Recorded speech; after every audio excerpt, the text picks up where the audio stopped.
मेरी बुआ का बेटा शहर में पढ़ने आया था, तो मैंने उसे अपने घर में रख लिया। क्योंकि मैं घर में अकेली रहती थी। पति बाहर विदेश में होते थे।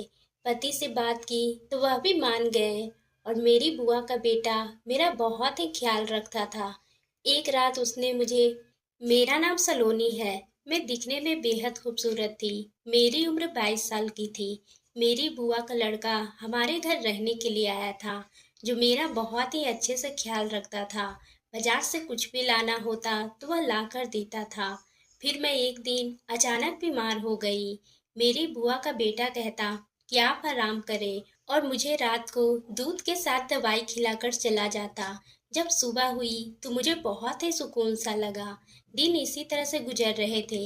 एक दिन मेरे पेट में बहुत ही ज्यादा दर्द हो रहा था, तो मैंने डॉक्टर के पास गई, और डॉक्टर ने कहा कि तुम प्रेग्नेंट हो। ये सुनकर मेरे तो होश ही उड़ गए, और ऐसा लगा जैसे आसमान मेरे सर पर आ गिरा हो। मैं हैरानी से उस डॉक्टर की तरफ देख रही थी, जो मुझे ऐसा झटका दे चुका था। मेरे सोचने और समझने की शक्ति खत्म हो चुकी थी। मुझे लग रहा था, ऐसा कैसे मुमकिन हो सकता है। मैं मान ही नहीं सकती थी। मैं डॉक्टर से बोली कि आपको जरूर कोई गलत फहमी है, मुझे सिर्फ पेट की दर्द की शिकायत है। वह मुझे देखकर मुस्कुराकर कहने लगी, मेरे सामने मेरी रिपोर्ट रख दी, और कहने लगी कि 2 साल पहले से आप मुझे इस चीज का इलाज करवा रही हो। अब आपके ऊपर वाले ने खुशखबरी सुनाई है। अब आपको रब का शुक्र अदा करना चाहिए। आपको जल्दीबाजी में काम नहीं लेना चाहिए। मैं अपनी रिपोर्ट देखकर हैरान हो गई थी। मुझे नहीं मालूम था कि मेरी जिंदगी में ऐसा भयानक मोड़ आ जाएगा। मुझे तो सुनकर ही चक्कर आने लगी थी। मेरी शादी को 3 साल हो गए थे, और मेरे पति की नौकरी विदेश में लग गई थी। वह 3 साल में बस कुछ ही महीनों के लिए घर आते थे। उस वक्त मेरी ख्वाहिश थी कि इसी दौरान मैं उम्मीद से हो जाऊं, कि मेरा दिल बच्चों में लग जाए। लेकिन हर बार मुझे मायूसी का मुंह देखना पड़ता था। लेकिन अभी तो मेरे पति शहर में नहीं थे। मैंने डॉक्टर से कुछ नहीं कहा, और मेरे दिमाग में काम करना बिल्कुल ही बंद कर दिया था। क्या सोचती, क्योंकि बुआ का बेटा मेरा कजन भाई था, और वो मेरी सबसे छोटी बुआ का बेटा था। मैं अपनी सोच में उलझती रही कि सामने से अपना घर का गेट देखकर मेरे तो पैर वहीं पर रुक गए थे। मैं बेचैनी से घर तक खुद को लेकर आई थी। मैं गम में इस तरह से डूब गई थी कि मुझे सांस लेने में भी घुटन महसूस होने लगी थी। मैंने दरवाजे की बेल बजाई, तो मेरा बुआ का बेटा रवि ने ही दरवाजा खोला था। क्योंकि घर में हम दोनों के सिवा दूसरा और कोई नहीं रहता था। मैं घर के अंदर आ गई। रवि मुझे देखकर वह मुस्कुराने लगा, और मेरे घर के अंदर आते ही वो कहने लगा, क्या हुआ है, आज आपने इतनी देर क्यों कर दी। मैंने तो पहले आपका खाने पर बहुत ही इंतजार किया, लेकिन फिर मुझे भूख बर्दाश्त नहीं हुई, इसलिए मैं अकेला ही खाना खा चुका हूँ। आपके लिए खाना लगा दूँ। वह मुझसे बातें करने लगा। वह मेरी सबसे छोटी बुआ का बेटा, जो कि पढ़ने के लिए शहर में आ गया था। अब पिछले कई महीनों से रवि मेरे पास ही रहता था। मेरे पति को इस बात से कोई भी एतराज नहीं था। वह उसके बारे में सब कुछ जानते थे।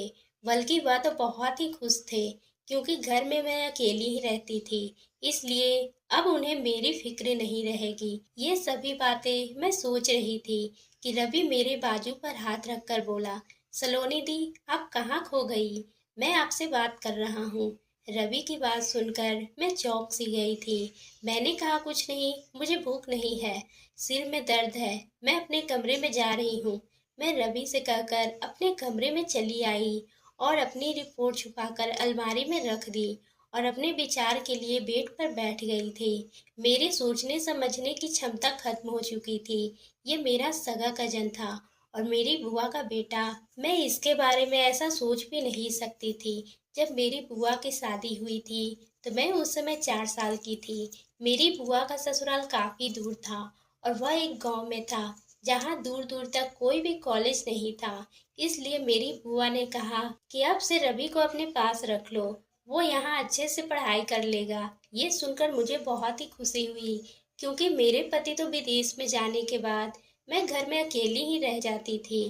खैर, रवि मेरा भाई जैसा था, तो मैं उस पर शक भी नहीं कर सकती थी। मैं अपना सर दोनों हाथों में लेकर बैठ गई।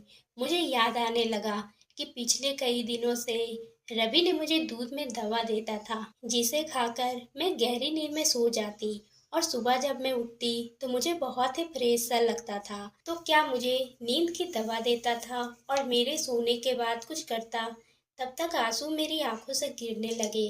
लेकिन मेरी आंखों में आंसू थे, जिसकी वजह से मेरे अंदर घुटन सी बढ़ती जा रही थी। क्या सभी रिश्ते इतने कमजोर हो चुके हैं कि अपनी इच्छा के आगे कुछ भी नजर नहीं आता। मैं उसकी बहन हूँ, यानी कि उसकी सगी माँ की भतीजी, मतलब उसकी बहन हुई। तो मेरा ऐसा खास रिश्ता है, ऐसे कैसे वो मेरे बारे में सोच सकता है, कैसे उसका दिल ऐसा करने के लिए मान सकता है। मैं बहुत ही रो रही थी। उसका अंदाजा शायद कोई ही लगा सकता है जो मैं सह रही थी। एक तरह से मैं पागल हो चुकी थी। अब मुझे अपना बचपन याद आने लगा, जब बुआ के साथ वो मेरे मायके वाले घर आता था तो मेरी गोद में ही उसका सारा वक्त गुजरता था। अपनी तोतली जुबान से मेरा नाम लेता था, क्योंकि मैं अपने भाई बहनों में सबसे छोटी थी और वह बुआ की सबसे पहला औलाद था। इसलिए मायके में उसका सबसे ज्यादा वक्त मेरे साथ ही गुजरा था। जब मेरी शादी होने वाली थी तब वो नया नया कॉलेज में गया था। मुझे बहुत ही चिढ़ाया करता था, कहता था कि आप इतनी खूबसूरत सी हैं और आपके पति लंबे चौड़े जवान हैं और ऊपर से बड़े गुस्से वाले, पर आपके पति आपके साथ बिल्कुल भी सूट नहीं करते।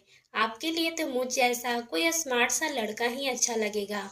हर वक्त वह मुझे मेरे पति के नाम से छेड़ता रहता था और मजाक करता रहता था, और मेरी उसके दरमियान अंडरस्टैंडिंग भी बहुत ही अच्छी थी। जब वो यहाँ आया था तो मुझसे ज्यादा देर तक बातें करता था, हंसता था, मजाक करता था।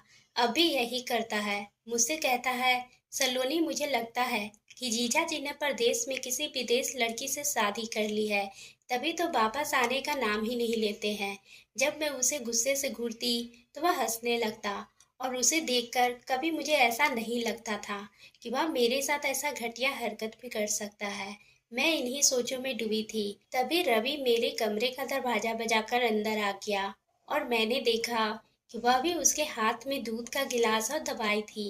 वह बड़े नॉर्मल अंदाज में मेरे सामने बैठ गया, लेकिन उसके बेड पे बैठते ही मैं डर के पीछे हट गई, जैसे ना जाने वो क्या कर देगा।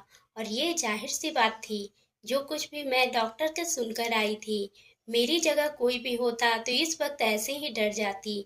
मैं अकेली उस वक्त रवि के साथ इस घर में मौजूद थी।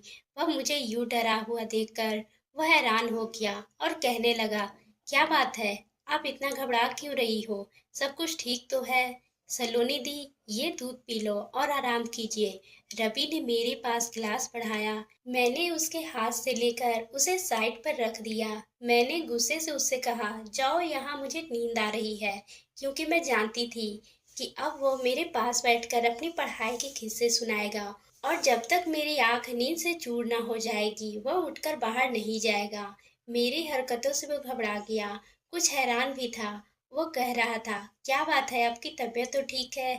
मुझे उसका ख्याल रखने वाले बर्ताव से बहुत ही परेशानी हो गई थी।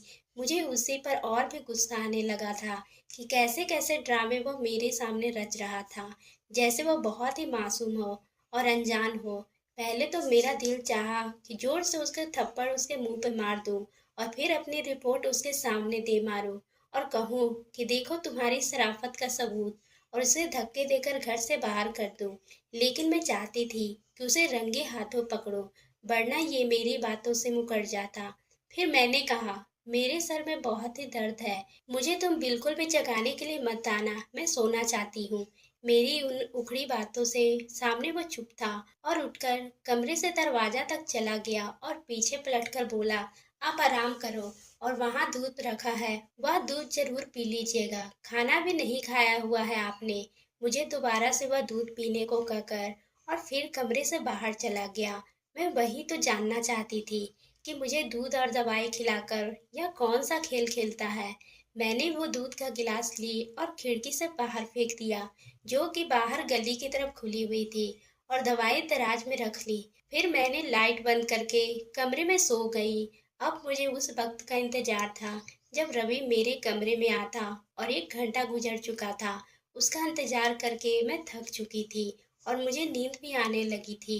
इसलिए मैं सोची कि खुद ही देख लूं वह क्या कर रहा है। मैं उठकर अपने कमरे से बाहर निकली तो सहन खाली था और सामने वाला कैमरा रवि का था। मैंने आहिस्ता से जब उसके कमरे का दरवाजा खोला, मेरे तो होश ही उड़ गए। उसके कमरे का दरवाजा आहिस्ता से बंद कर दी और दबे पांव अपने कमरे में आ गई। मुझे वो वक्त याद आने लगा जब मुझे पहली बार मेरी बुआ का फोन आया था। कहने लगी कि रवि बाहर पढ़ाई करना चाहता है, लेकिन तुम तो जानती हो कि मैं इस हक में नहीं हूँ। उसे हॉस्टल में रहने के लिए इजाजत नहीं दूँ। वह तो कई तरह के लड़के होंगे, मेरा रवि तो सीधा साधा है, कहीं गलत लोगों में ना फंस जाए, सिगरेट और दूसरे नशे का आदी ना हो जाए। तुम तो जानती हो कि हमने कैसे उसकी देखभाल की है। मेरा बच्चा बहुत ही सीधा है, लेकिन जहाँ लड़के होते हैं वहाँ तो 100 बदलाव होते हैं। अगर तुम अपने घर में रख लो तो मुझे बहुत ही तसल्ली रहेगी। बुआ की बात सुनकर मैंने बड़ी रहमदिली दिखाई और रवि को इस घर में रहने के लिए हामी भर दी, क्योंकि रवि भी मेरा भाई था और मेरे पास रहता तो मुझे कोई दिक्कत नहीं थी और उसके रहने में मुझे खुशी ही होने वाली थी, क्योंकि मेरे पति के विदेश चले जाने के बाद इस घर में मैं अकेली ही रहती थी। ये सब सोचते हुए मेरा सिर दर्द से फटने लगा था। मेरा भाई इस वक्त अपने कमरे में बैठा सिगरेट पी रहा था। मेरी तरफ उसकी पीठ थी, इसलिए वो इस बात से पता न चल सका कि मैं उसे सिगरेट पीते हुए देख रही थी। मेरी बुआ दिल का मरीज है। अगर ये सच जान जाती कि उसने मेरे साथ क्या किया है तो वह सुनते ही मर जाती। लेकिन मैंने सोच ली थी, मैं रवि को इस घर से निकाल दूंगी। वो अपने रहने का इंतजाम कहीं और कर ले। मैं उसे अपने घर पे नहीं रख सकती। मैं रात ज्यादा होने के कारण अपने कमरे को लॉक की और सो गई। पर सुबह मेरे कमरे के दरवाजे बड़ी ही जोर जोर से खटखटाया गया। मैं उठी और दरवाजे को खोला तो सामने देखा कि रवि मुझे बहुत ही गुस्से में देख रहा था और बोला, दरवाजा क्यों लॉक किया था आपने। उसके मुंह पे गुस्सा जताकर पूछना मुझे हैरानी में डाल दिया था। जो वह गलती मेरे साथ कर रहा था, शायद उसकी तलब पूरी ना होने की वजह से वह यूं खड़ा होकर मुझसे बातें कर रहा था। मैंने कहा, तुम होते कौन हो मुझसे ये पूछने वाले। मेरी बुलंद आवाज को सुनकर वो हैरान हुआ और फिर नरम आवाज में बोला, रात को आपकी तबीयत ठीक नहीं थी, मुझे आपकी फिक्र हो रही थी। मैं कब से दरवाजे पर आवाज दे रहा था, लेकिन जब आपने कोई आवाज नहीं दिया तो मैं परेशान हो गया। कहीं आप बेहोश तो नहीं हो गई, इसलिए मैंने दरवाजा खोलना चाहा तो आप दरवाजा लॉक की थी, लेकिन मैं परेशान हो गया था। अब आप प्लीज दरवाजा लॉक ना किया करें। मुझे उसकी झूठी फिक्र और दिखावे से परेशानी देखकर बहुत ही गुस्सा आ रहा था। मैंने कहा, मेरी फिक्र करने की तुम्हें कोई जरूरत नहीं है। मैंने बहुत ही गुस्से में कहा और अपने कमरे से बाहर निकल आई, अपने लिए नाश्ता बनाई और नाश्ता करने के बाद अपने पड़ोस में अपनी एक सहेली के घर चली गई। मेरे पड़ोस में एक मेरी उम्र की ही लड़की रहती थी। वो शादीशुदा बच्चों वाली थी। जब भी मेरे पति मुल्क से बाहर जाते तो वह औरत बहुत ही मेरा ख्याल रखती। मेरे से बहुत ही अच्छी दोस्ती थी। वह बहुत ही अच्छी लड़की थी। उसके पति भी मुझे छोटी बहन जैसा ही समझते थे। जब भी वो बाजार से कुछ लाने जाते तो वह मुझसे जरूर पूछते कि बहन कुछ मंगवाना है तो बता देना, बिना किसी तकलीफ के बता दिया करो। मैं अक्सर ही उनसे सामान मंगवा लिया करती थी। लेकिन जब से रवि आया था मैं हर काम उससे ही करवाती। इस वक्त तो मुझे अपनी पड़ोस वाली से ही काम था। मुझे अपना काम करवाना था। मेरे पति 3 महीने के बाद आने वाले थे और मेरे पास इस प्रेगनेंसी को खत्म करने के अलावा दूसरा कोई भी रास्ता नहीं था। लेकिन मुझे नहीं ये समझ आ रहा था कि मैं नीलम से कहूँ या नहीं कहूँ। ना जाने वो मेरे बारे में क्या सोचेगी, लेकिन मुझे किसी न किसी औरत की जरूरत थी। मुझे ये कदम उठाना ही था, क्योंकि अगर बुआ को सच बताती तो वह सह नहीं पाती और अगर पति से सब कुछ कहती तो वह मुझे कभी अपनी बीवी नहीं मानता और मेरा घर बर्बाद होकर रह जाता। मैं ऐसे कश्मकश का शिकार थी कि मैं ही जानती हूँ। मैंने नीलम से कहा कि मेरे पेट में बच्चा है, मुझे अबॉर्शन करवाना है, इसलिए तो मेरे साथ डॉक्टर के पास चलो। वो ये सुनकर थोड़ी देर के लिए हैरान हो गई, फिर मेरी बात मान गई। मैं अपनी पुरानी डॉक्टर के पास नहीं जा सकती थी, क्योंकि वो मेरे पति को अच्छे से पहचानती थी, जिसे कई सालों से मैं इलाज करवा रही थी। और अगर उसने मेरे पति से कह देती तो मेरा घर बर्बाद हो जाता। इसलिए मैं एक नई अस्पताल, एक नई लेडीज डॉक्टर के पास गई थी और उससे कहा कि वह मेरा ये काम आराम से कर दे तो मैं उसे ठीक ठाक पैसे दूंगी। वह लेडीज डॉक्टर मान गई थी और मैं वापस अपनी सहेली के साथ घर आ गई थी। और घर आती ही रवि से गुस्से में कहने लगी, तुम अब इस घर में नहीं रह सकते, तुम अपना इंतजाम कहीं और कर लो।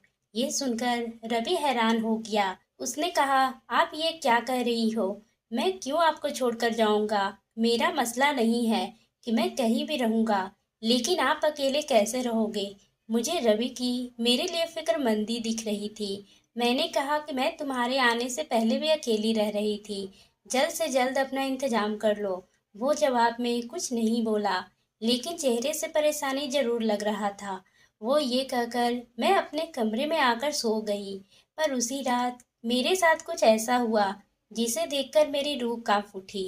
मैं कमरे में लॉक करके सोई थी और मैं गहरी नींद में सो रही थी। फिर मुझे कुछ अजीब सा महसूस हुआ। जब रात को मेरी आँख खुली तो मुझे लगा कि मेरे बराबर में कोई सो रहा है, लेकिन मेरे कमरे में बहुत ही अंधेरा था। इतना अंधेरा था कि मैं इस इंसान को देख भी नहीं पा रही थी। बस ये नजर आ रहा था कि मेरे बराबर में कोई सो रहा है। मैं बुरी तरह से डर गई थी। मुझे जल्दीबाजी में कुछ भी नहीं सूझा तो मैं चिल्लाने लगी, लेकिन अगले ही पल मेरे बराबर में लेटा हुआ इंसान उठकर बैठ गया। इससे पहले कि मैं बेड से उठकर बाहर जाती, उसने मेरे मुंह पर हाथ रखा और अब तो मैं चुप हो गई थी। इससे पहले कि मैं अपने बचाव के लिए कोई और तरीका सोचती, उस इंसान ने साइड वाले टेबल पर रखा लैंप ऑन कर दिया। उस इंसान को देखकर मेरे तो होश ही उड़ गए। मेरे सामने मेरे पति थे। वो कब आ गए थे पता ही नहीं चला और बिना कुछ बताए वो अचानक से आ गए थे। वह मुस्कुराते हुए कहने लगे, मैं तुम्हें सरप्राइज देना चाहता था, पर जब मैं घर पहुंचा तो रवि ने दरवाजा खोला था और उसे मालूम था कि मैं आ रहा हूँ। लेकिन जब मैं कमरे में आने लगा तो हमारा कमरा लॉक था, इसलिए मुझे खिड़की के रास्ते से मुझे अंदर आना पड़ा। अजीब हो तुम भी, यहाँ कौन सा कोई गैर इंसान है जो तुम दरवाजा अंदर लॉक करके सोई थी? अपने पति की बात सुनकर मैं क्या जवाब देती। मैं तो बहुत ही उदास हो गई थी, इसलिए अपने पति के गले लगाकर बहुत ही रोने लगी थी। वह मुझे यूं रोता देखकर समझ गए कि मैं उनके बिना उदास हो गई हूँ, इसलिए मैं उन्हें अचानक सामने पाकर मैं रोने लग गई। लेकिन हकीकत मैं ही जानती थी, मुझ पर क्या गुजर रही थी। वह मुझे तसल्ली देने लगे। सुबह जब मैं उठी तो मेरे पति भी सो रहे थे। मैं बहुत ही परेशान थी, क्योंकि आज मुझे डॉक्टर के पास अबॉर्शन करवाने के लिए जाना था, लेकिन मेरे पति की मौजूदगी में यह मुमकिन नहीं था। अब मैं ये सोचकर बहुत ही परेशान थी कि मैं पति को क्या बहाना बनाऊंगी और अस्पताल के लिए कैसे बाहर जाऊं। मैं ये सब सोच ही रही थी कि तभी रवि किचन से निकलकर वो अपने लिए नाश्ता बनाकर टेबल पर रखा था और मुझे देखकर मुस्कुरा कर कहने लगा, दीदी कैसा लगा आपको जीजा जी का सरप्राइज? रवि की बात सुनकर मैंने उसे नफरत से देखा और उससे कहा, किस कदर ड्रामेबाज इंसान हो तुम, ऐसी मासूमियत से भरी अदाकारी कैसे कर लेते हो? तुम एक तरफ दीदी कहते हो और दूसरी तरफ ये सब कर सकते हो। मैं गुस्से बिना झिझक के मुंह पर जो भी आया था उसे कहना शुरू कर दी, और वह ऐसा ढीठ लड़का था कि फिर भी मुझे हैरानी से देख रहा था और कहने लगा कि दीदी आप ये क्या कह रही हो? मुझे आपकी बात समझ बिल्कुल भी नहीं आ रही है। मैंने ऐसा क्या किया है जो आप मुझे इस तरह से मुझसे बात कर रही हो? मैंने उसे तवज्जो से देखा और अपने कमरे में चली गई। उस समय मेरे पति भी सो रहे थे और मैं तराश से अपनी रिपोर्ट निकाली और कमरे से बाहर आ गई। उस समय रवि अब तक मेज के पास ही खड़ा था। मैंने रिपोर्ट उसके मुंह पे मारी, जो कि उसके चेहरे से टकराकर जमीन पे गिर गई, और कहा, इसको देखो, पढ़ो और अपना गंदा चेहरा लेकर मेरे पति से उठने से पहले दफा हो जाओ। मैंने गुस्से से दबी दबी आवाज में कहा, क्योंकि मैं नहीं चाहती थी कि मेरे पति इस बात का पता चले। उसने वह रिपोर्ट जमीन से उठाकर खोला और उसे वह रिपोर्ट पढ़ी तो उसके चेहरे की रंगत ही उड़ गई। चेहरे पर उदासी सी छा गई। इससे पहले कि वह मुझे कुछ बोलता, मेरे पति वहां पर आ गए थे। पता नहीं कैसे, लेकिन वह सीधे रवि के पास गए और उसके हाथ से वो रिपोर्ट लेकर पढ़ने लगे। जब मैं रवि के पास अपने पति को जाते हुए देखी, मेरी तो जान ही निकल गई। क्योंकि अब मुझे लगने लगा था कि अब मेरा घर बर्बाद हो जाएगा। मेरे पति मुझे डिवोर्स देंगे। मैं बुरी तरह से वहीं चक्कर खा कर गिर गई। जब मुझे होश आया तो मैं एक अस्पताल में थी। वहां मुझे ड्रिप लग रही थी और मेरे सामने ही मेरे पति और रवि भी बैठे हुए थे। मेरे पति बड़ी हैरानी से मुझे देख रहा था। मेरी तो जान ही निकल गई थी। रवि भी वहीं पर खड़ा था। मैं अपने पति को देखकर रोने लगी। मैंने कहा, मेरा कोई कसूर नहीं है। रवि मुझे नींद की दवाई देता था। मुझे कुछ पता नहीं है। भगवान के लिए मुझे डिवोर्स मत दीजिए। मैं आपसे बहुत ही प्यार करती हूँ। मैं आपके बगैर नहीं रह पाऊंगी। मैं हाथ जोड़ते हुए अपने पति से माफी मांग रही थी। तभी वह मेरे पास आए और मेरे जुड़े हुए हाथ को अपने हाथों में लिए और कहने लगे, तुम परेशान मत हो। मैं तुम्हें नहीं छोड़ूंगा। मैं तुम्हारे सारे टेस्ट दोबारा करवाया हूँ। तुम प्रेग्नेंट नहीं हो। शायद किसी और की रिपोर्ट तुम्हारी रिपोर्ट से बदल गई थी। ना ही तुम गुनहगार हो और ना ही रवि ने ऐसा कुछ किया है। उसके चरित्र पे शक मत करो। बस एक गलत रिपोर्ट की अदला बदली है। ये सब गलत फहमी है। जब मैं रवि की तरफ देखी तो वह रो रहा था। मुझे देखकर मेरे पास आया और कहने लगा, आपने सोच भी कैसे लिया है कि मैं ऐसा कर सकता हूँ। मैंने कभी बहन और आप में कोई फर्क नहीं देखा। मैंने तो कभी किसी गैर लड़की की तरफ नजर उठाकर तक नहीं देखा।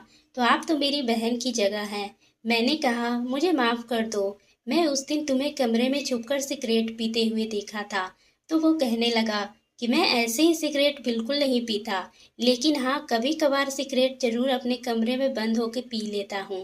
पर इसका मतलब ये नहीं है कि मैं खराब लड़का था। मैं आपका ख्याल इसलिए रखता था कि मैं अपना बचपन आपकी गोद में गुजारा है। इसलिए जैसे मैं अपनी माँ के लिए खाना पीना और दवा का ख्याल रखता था, आपका भी रखने लगा था। पर मुझे पता होता कि आपको मेरी वजह से तकलीफ होती है तो मैं कभी यहाँ पर नहीं आता। रवि की बात सुनकर मुझे बहुत ही शर्मिंदा महसूस हो रहा था। मैं उससे माफी मांगने लगी। वह मुझे गले से लगा लिया और कहने लगा, इसमें आपकी भी कोई गलती नहीं है। इस रिपोर्ट की वजह से ऐसी गलतफहमी हो गई हो, पर बिना सच्चाई जाने किसी पर शक कर लेना ये सही नहीं है। मैं रवि से वादा की कि आज के बाद ऐसी गलती मैं कभी नहीं करूंगी और बिना सच्चाई जाने मैं कभी किसी पर शक नहीं करूंगी। ये गलत रिपोर्ट नहीं मुझे शर्मिंदा करके रख दिया था। मैं जो अपने भाई के खिलाफ सोच रही थी, जरूरी नहीं कि लोग गलत होते हैं। कभी कभी रिपोर्ट भी गलत निकल जाती है। मैं सोच रही थी कि काश एक बार अपनी रिपोर्ट दोबारा टेस्ट करवा लेती तो ऐसा नहीं होता। तो दोस्तों, आपको ये कहानी कैसी लगी? अगर पसंद आई हो तो आप मेरे चैनल को सब्सक्राइब करना ना भूलें और बेल आइकन को भी प्रेस कर